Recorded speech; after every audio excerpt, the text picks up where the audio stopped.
Hello, everyone. Sifu Sylvain Chamberlain with you. Namu Myoho Renge Kyo. Namu Myoho Renge Kyo. Namu Myoho Renge Kyo. All right. With this video, I'm very excited about this series, and for me, this is probably the most important series to date that I'm embarking upon. I say series because there is no way I'm going to cover all this material in one video, but we're going to cover a lot of material. In fact, you could say we're going to cover the whole nut, all of Buddhism. I'm not trying to elevate myself by saying that. Believe me, I feel tremendous pressure to get this right. But since I've been talking about different sutras, I'm now going to embark upon the Lotus Sutra. This is a biggie because, as far as I'm concerned, in my 30 years and some of Buddhism,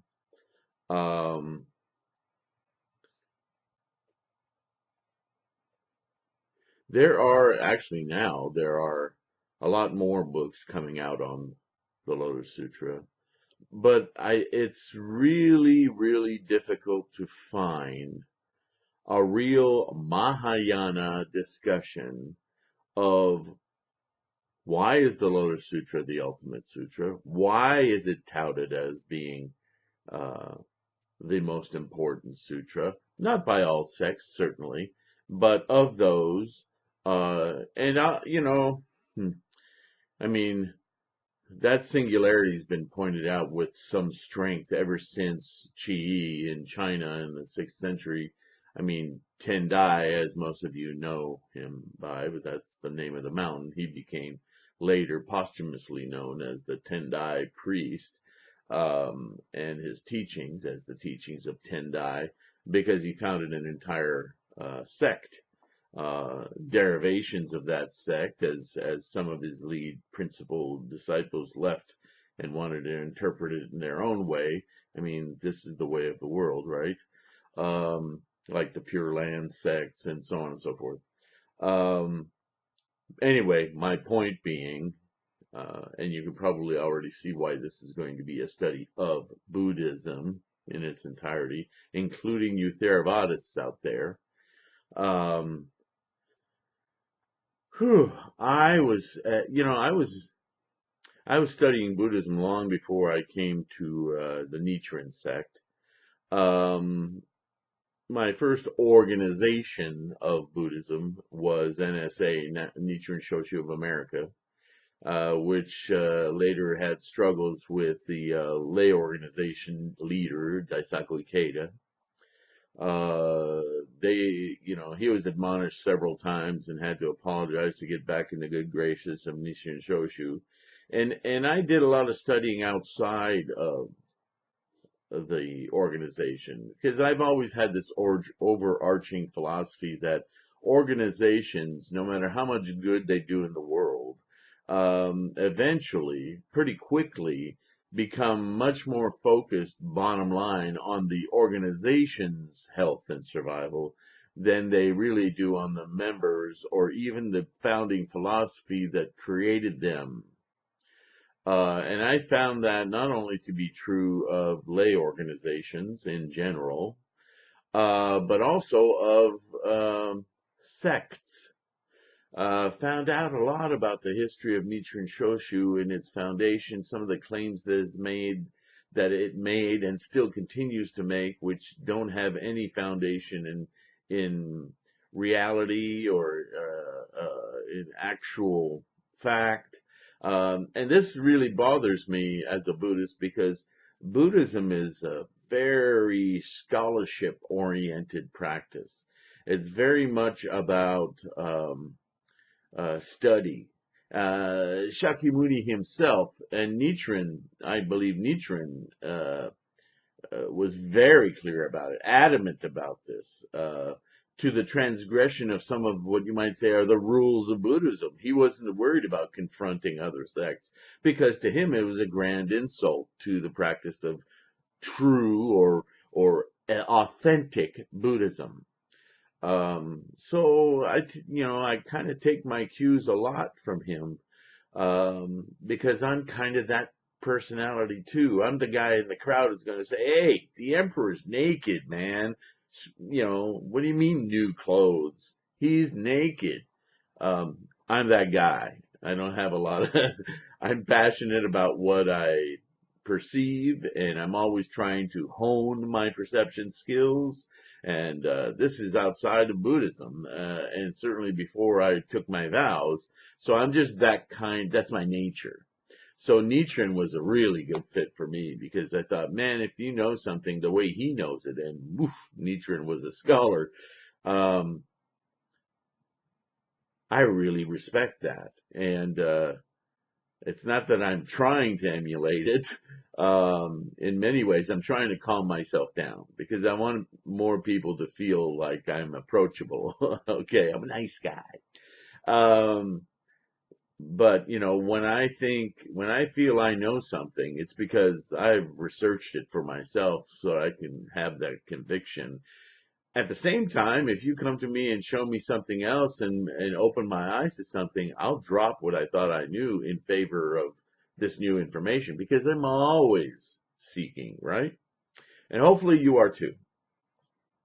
If not, let me be the one who breaks down doors for you, okay? Don't be afraid to comment and question me, though. But I will caution you, I'm not going to be mean, but please structure your arguments well. Don't just go,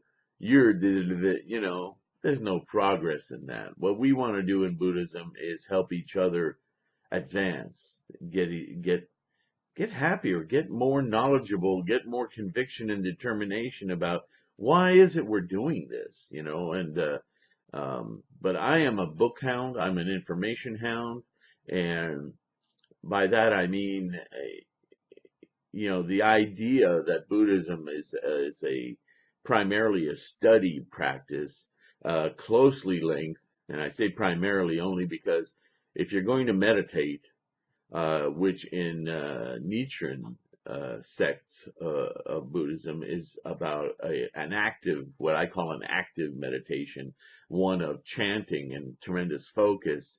That's a tool of meditation to create better focus and distract the mind from the monkeys, right?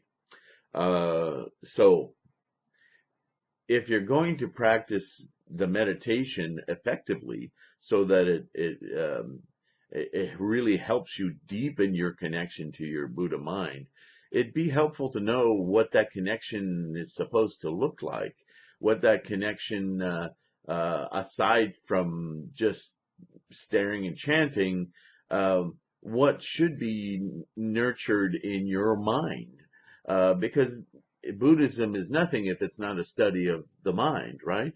This is one of the reasons it dovetailed so well in China with Taoism, which was started around the same era.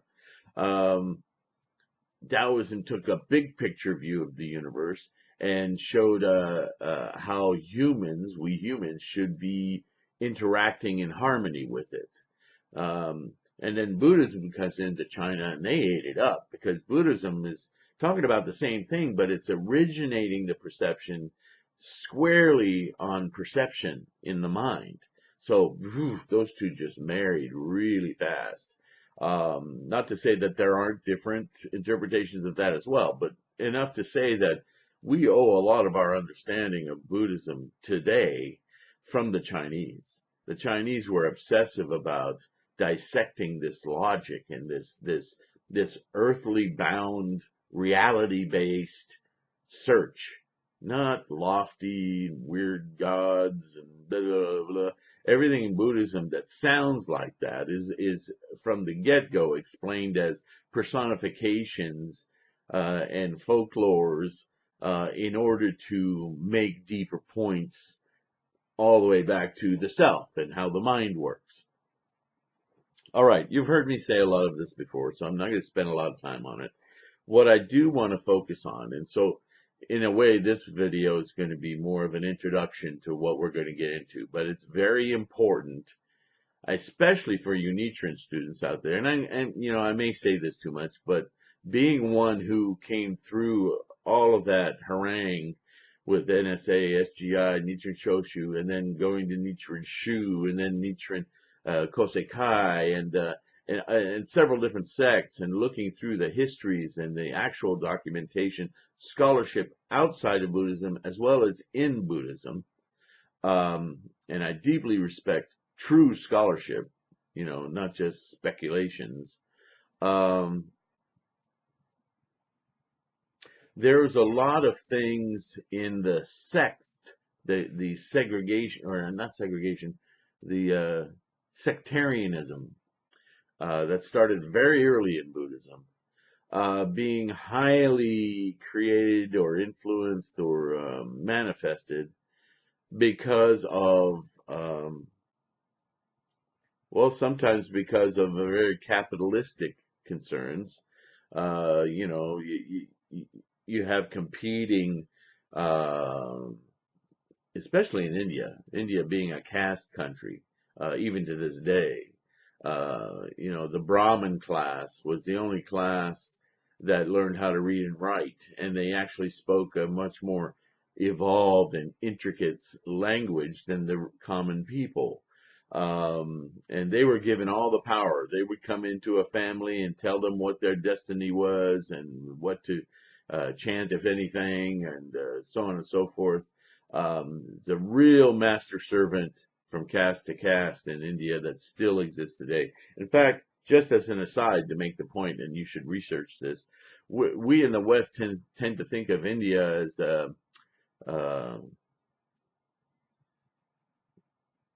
what was it, Mahatma Gandhi. But a lot of information is coming out now, finally, to the West, showing how Mahatma Gandhi was very racist. He very much supported the caste system. And you got to remember, the caste system is, here we are intellectuals, we're great, and there's people in our country that are untouchable. Do not touch them. They're vile, worse than animals. I mean, that's racism. That's nasty racism, okay? And I'm not saying that racism is not a part of all societies in some form, but I think it's healthy to remember that when 3,000 years ago, well, almost 3,000 years ago, when people first started learning about this Buddhism, Shakyamuni had his life threatened a lot, because a lot of what he was teaching was, first of all, the whole idea of karma. It used to be a spiritual thing that was manipulated and told to you by the Brahmins. Shakyamuni changed all that. He made karma an energy that is something that creates instantiations of humans and all sentient beings, which exists in all of us all the time, and which we can, with this human life, influence before it then dissolves and reintegrates. This was radical. This was like empowering people. This was not in line with the caste system. This, in fact, when Buddha spoke and spoke these sermons to people, it was his determined method and vision to teach this to all people. If you couldn't read or write, this is one of the reasons all of his teachings were done verbally, orally, and the way that people learned them was by repeating them. This was a great thing, but as we'll learn, was also a drawback. Buddha, I keep calling him Buddha, but understand Buddha is a state of mind, it's not a person.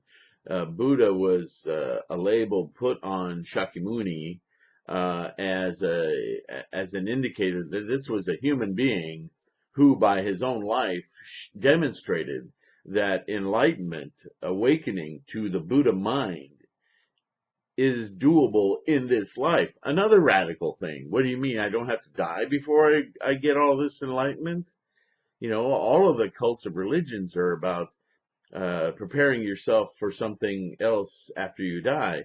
Not Buddhism. Buddhism's here and now. It's about this life. It's about how to live this life well as an excellent human being.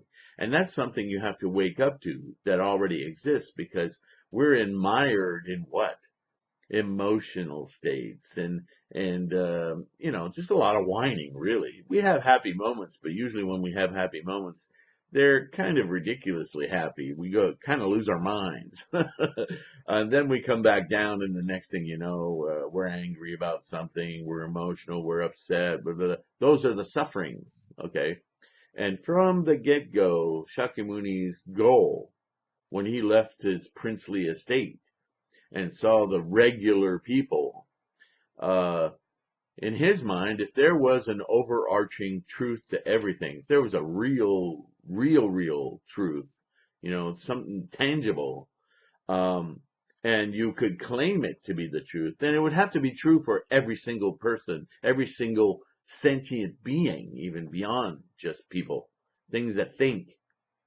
And in his own life, now we're starting to get into the fundamentals that leads to the Lotus Sutra. In his own life, and you can read this anywhere from cartoons to little videos to in-depth documentaries, the story's pretty much the same. He starts out by going to the Brahmins, a trap of his own caste system, right?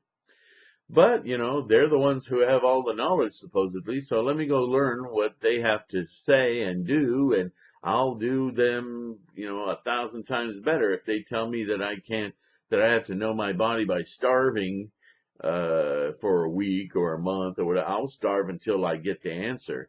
And he spent 6 years doing a lot of these, what you would say, monastic asceticism, he almost died several times from the degree to which he would go to find the overarching answer. Okay? So, and believe me, anything I say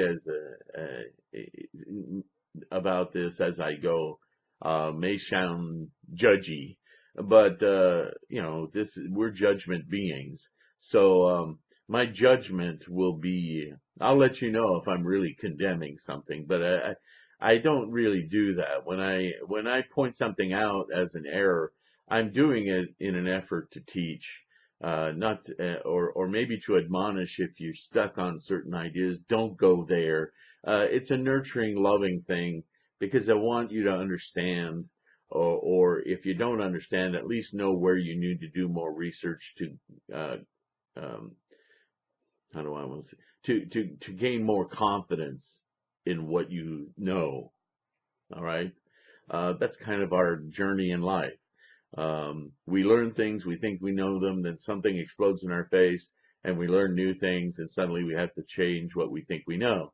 The important thing is to not get so attached to something you know that you can't be taken further along. But as I said about myself, have a good argument if you're going to change my mind, because my mind is made based on a lot of my own research. So I'm not going to say anything just because I'm repeating or parroting somebody else. I don't like that when I hear it in myself, which I don't often, but when I hear it about to come out of my mouth, I'll go, wait a minute, why do I think I know that? And I'll go research it, because I won't stand for it, just for myself, my own integrity, okay? So, back on track. So, again, the reason I that was kind of a disclaimer, because I'm about to say the first mistake Shakyamuni made. Well, I don't know, mistake, maybe the limitations of words, okay? Basically what he did is he was sick of listening to all these different Brahmins and different sects and advice, and decided, man, none of this has worked. And, he's kind of down about it, but the minute he got down about it, like you and me, he thought, heck with that. I got it, there's got to be more, and obviously, since all of these people don't know it, I got to find it for myself.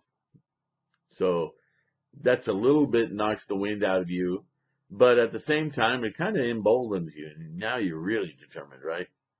So this is the story of him sitting under the fig tree, the Bodhi tree. And he sits there and I'm not doing anything else until I get an answer to this. I mean, that kind of determination, which he built on top of starvation and just, quietude, all sorts of privations that he was given in order to attain something. And actually, he did attain a lot of things, which when he broke through and opened his mind and his eyes and got it, got what awakening was, got what the Buddha mind is. It's phenomenal. I mean, a total mental revolution, right? Knowing all this stuff. So, of course, he's excited. It's just brilliant. It's like, can't wipe the smile off your face, right? And there were a handful of disciples that were still there watching him. Is he still alive? Where is he? Very devout people. And just looking at the caste system, you could see why that might be. And he comes out and he's ready to talk. And he starts delivering the Avatamsaka Sutra, the flower ornament scripture. I've got the big book right there, translation of it. In Japanese, they call it the Kigan Sutra. In, what do they call it? Avatamsaka is in Indian or Sanskrit. And in English, the flower ornament scripture. Anyway, there are entire sects based on this book. Sects.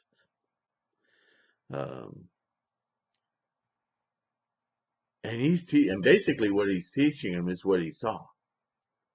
Just this amazing, he talks about the tongue for pages, about the amazing things of flavors and tongues and touching the air and blah, blah, blah, blah, blah. And then the ears and how the ears can hear, and the eyes is just so much perception in the eyes and color and vision and shape and form and blah, blah, blah. And all of these perfections. And he gives them names like suddenly these things, all these senses that we have as humans are their own consciousnesses. And these consciousnesses he gives names to, like glorious flavor, aspirating tongue, taste, bodhisattva, and he comes up with all this, because there's still this desire to label things to make them more real, right? While they're in form, they have to have a name. And to give them a name that's much more representative of how glorious they are or can be at their true nature, he doesn't want to use the word tongue. That's so banal. So there's all these other, and the scripture just goes on and on and on. And the disciples are looking at him like, we want to understand, but what? Consciousness in my tongue? So he tried. He tried and talked, and the disciples were excited too, just because he was, and they got other people to listen. And well, he must have come to a point where he looked at everyone and, if you guys are not getting this. So he taught that for 21 days, 3 weeks. You kind of feel for him. Not that any of that historically would go away, because they were the words of Shakyamuni. At some point, we got to get to where we can understand this, right? And I think, now this is me talking, I think he must have sat and thought, now I got all this exuberance out of my system. I'm not being fair to these people. Because after all, I can describe, I mean, if you're into, let's say you're into auto sports, and you saw an interview with the winner of the Le Mans, you would think, well, that's cool. He won Le Mans. So, okay, now I know who won. But watching the race, you'd have a much better engagement of what it took to perform that feat. And that still wouldn't really tell you how it was won, but you'd have a better idea.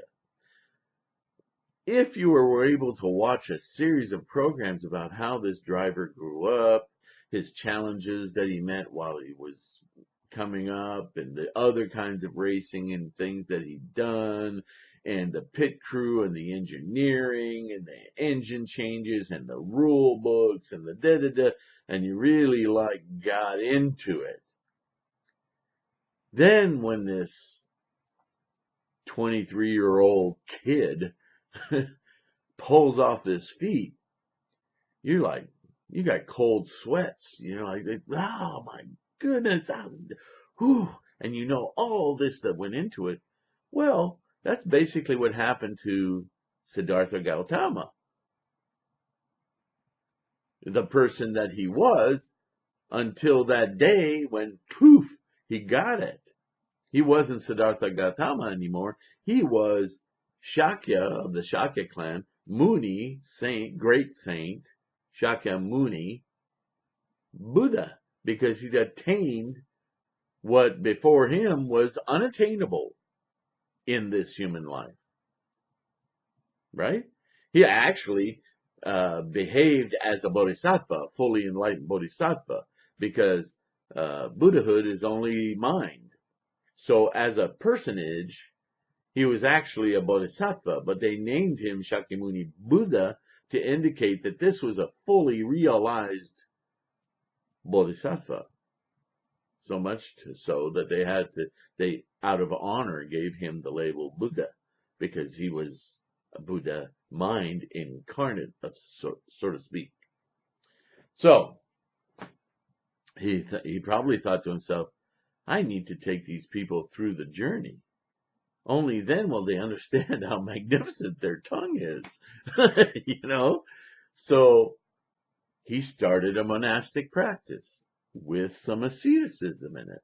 Not because that was the way to enlightenment required, because he had an answer. He thought, if you could just get people to practice this simple thing, this simple knowledge of what it is to grasp all of that wonder and precious mind,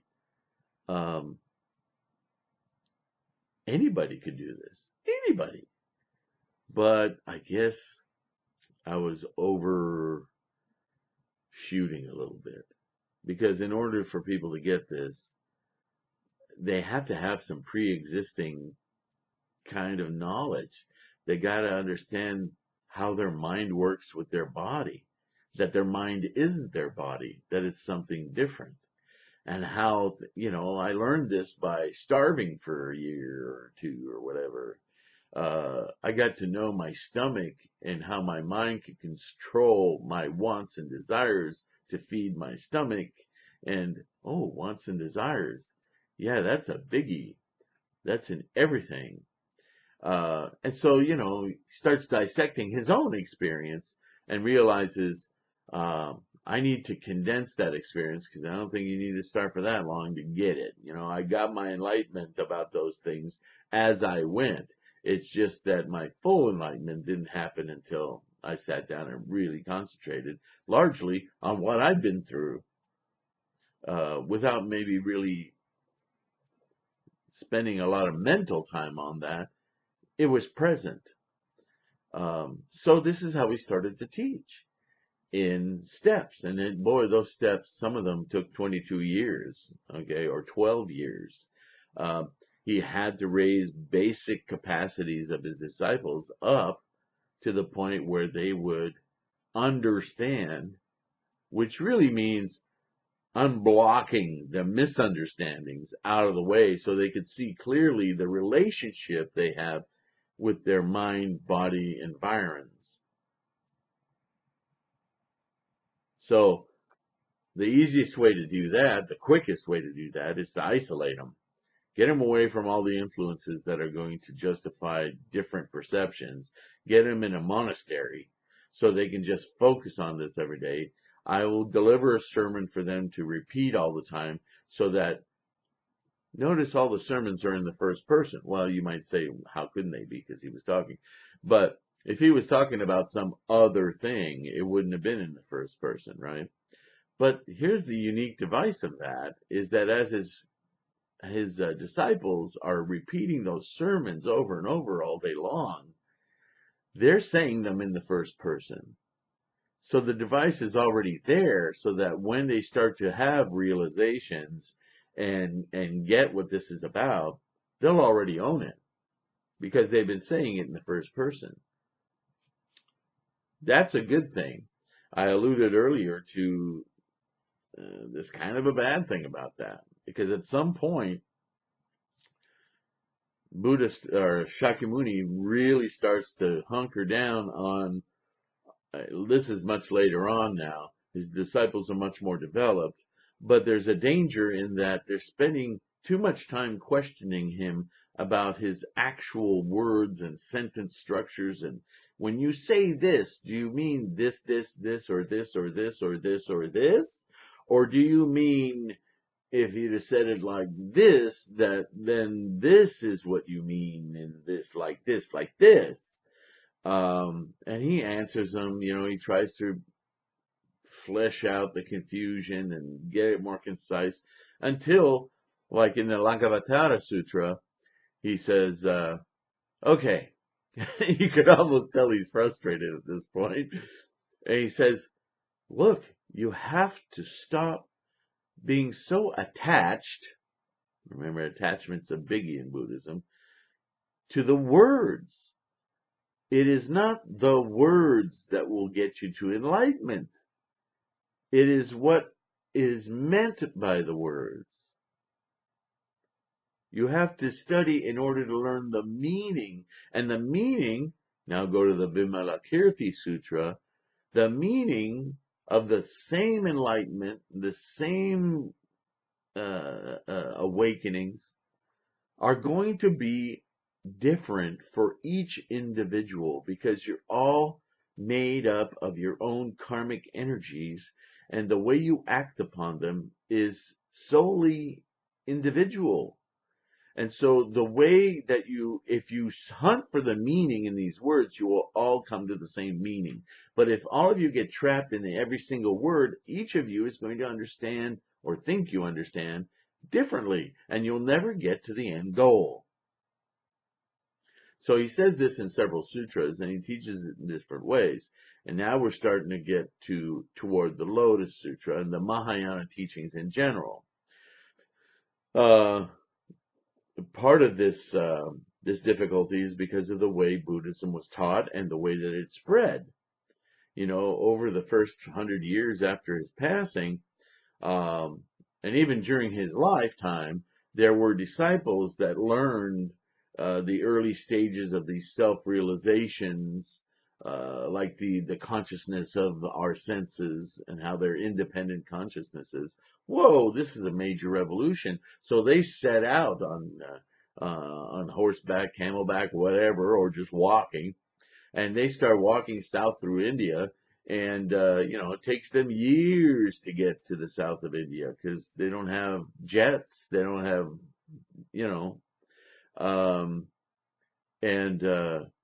by the time, they get to Sri Lanka and, islands and nations off of the south of India, the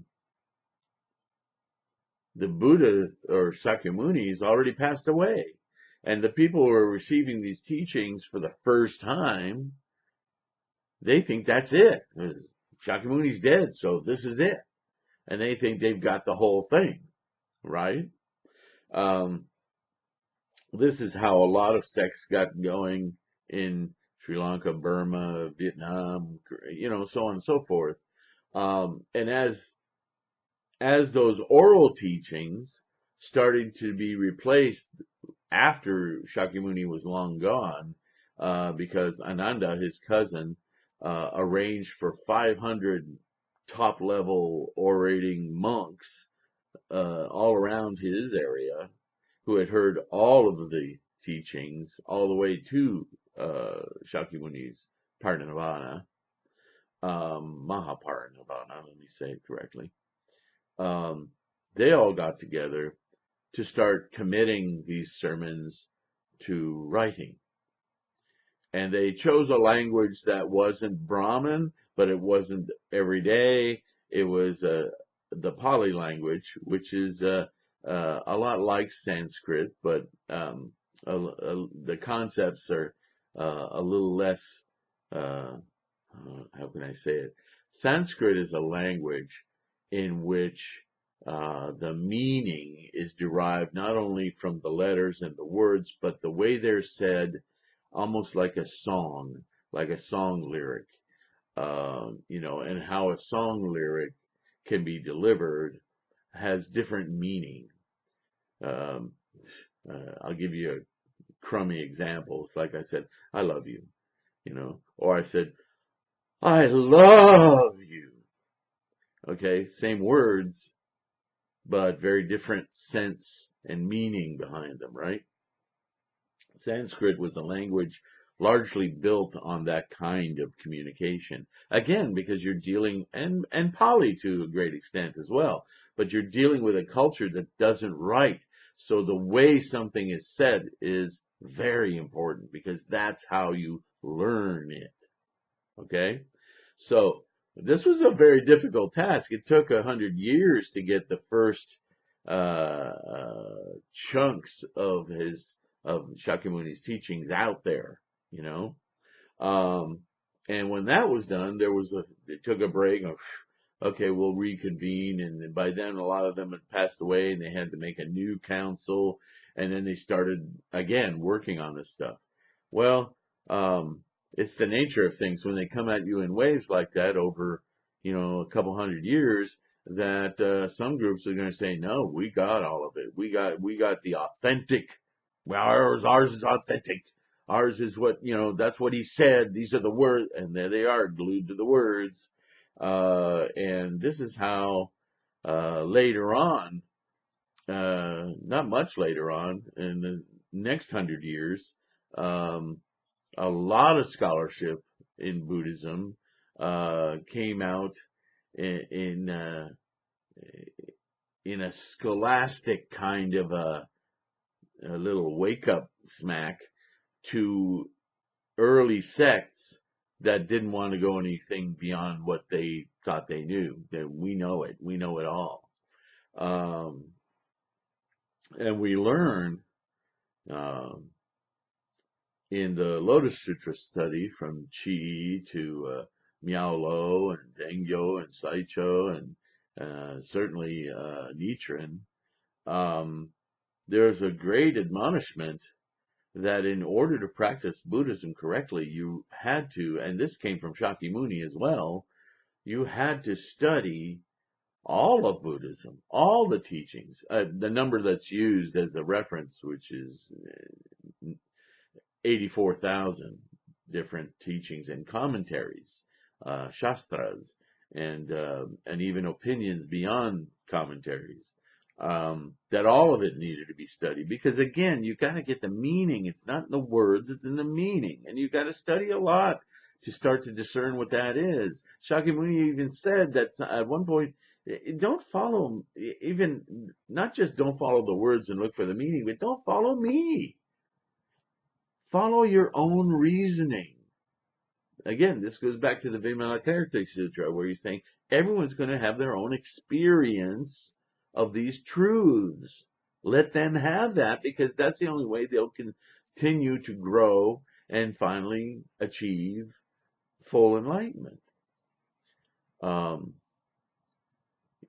in a lot of Nichiren's writings, you'll find reference, or in organizations, you'll find reference to the seventh and eighth worlds, or states of being, or states of mind, labeled Shravakas, or learning in the West, and Pratyeka Buddhas, um, one's disciples, one's voice hearers. In the West, we call them learning and realization. Boy, by the time they get to realization, they just figure they're done. They got it because they're realized. Um, but this was a big, big error in just the way that Buddhism was traveled and took so much time to get everywhere, that certain sects became very entrenched. And we got it now, because the highest you can reach is an arhat. And an arhat is awakened, is no attachments and released. And it's all about not self. And there's some popular Theravadas today who you'll see on YouTube who will talk about even the Lotus Sutra, because they know it exists, but they'll hold back the conversation to Anatman. There is no self. And they'll talk about not self. And the problem is that, as Shakyamuni taught, negation of something is only validation that something was there. And the culmination of practice is that you realize that all of this is unborn. All of this is of the mind. And this is what the Mahayana school really digs into, with Nagarjuna, Vasubandhu, the skandhas, the way the consciousnesses work, why we're so attached. Well, the Hinayanists, and I know it's a derisive term, I apologize, but it was called that because the Mahayanists saw their error very, very clearly. And what I'm going to do before I get into the actual writing of the Lotus Sutra is I'm going to focus in on one of the area, and this is a huge, huge sutra, is the Prajnaparamita Sutra. The particular one I'm going to pull from is the Prajnaparamita Sutra in 32 chapters. The last few videos were about the Diamond Sutra, which is the Prajnaparamita Sutra, but it's a different set of sutras underneath the Prajnaparamita perfection of wisdom heading. Okay, now this one I picked because this one has, and this is for all you Nichiren followers who never get this answered. When you go to the temple and you ask a priest, they just tell you to chant. Sorry, not good enough for me. Okay, that's great. I'm glad they're doing that, but where is the source? Okay, so I'm going to help you out. This particular sutra, and please read it on your own. It's the Prajnaparamita Sutra in 32 chapters. That's what it's called. It has exact definitions for what a bodhisattva is, how a bodhisattva should practice, what a bodhisattva seeks to learn, and what their realization means in order to achieve the full bodhisattva practice of the Buddha way, the Buddha mind, the Buddha awakening. This is, if you don't already know, what the Lotus Sutra completely builds on. Okay? Now, the Lotus Sutra has two crucial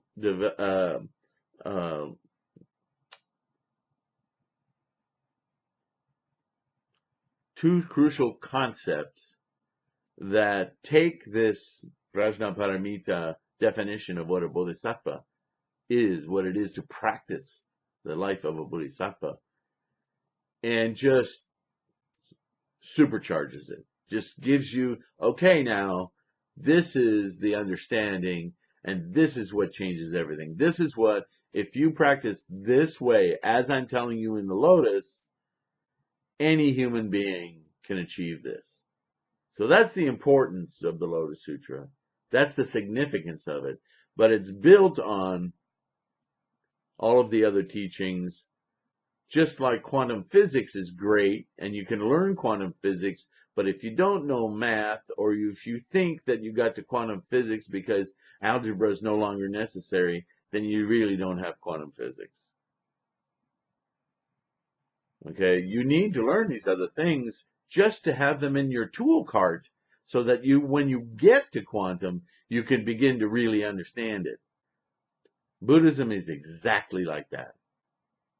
So, if you're happy with algebra and that's all you need in life, more power to you. But if you really want to be a mathematician, if you really want to understand how the world and the planets and all matter in the universe exists or doesn't, you're going to have to go beyond algebra. Okay? And so Buddhism is like this. If you want to really awaken to the true nature of everything, all phenomena, then you need to practice all that other stuff so that you can integrate it and learn it.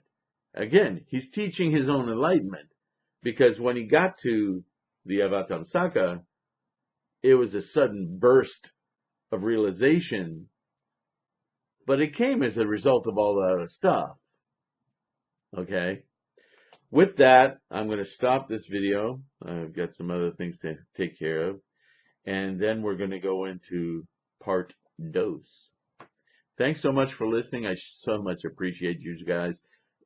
Just because you give me a way to hear what I'm learning myself, and that helps me learn.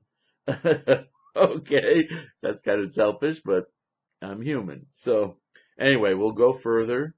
If this spawns some questions already, feel free.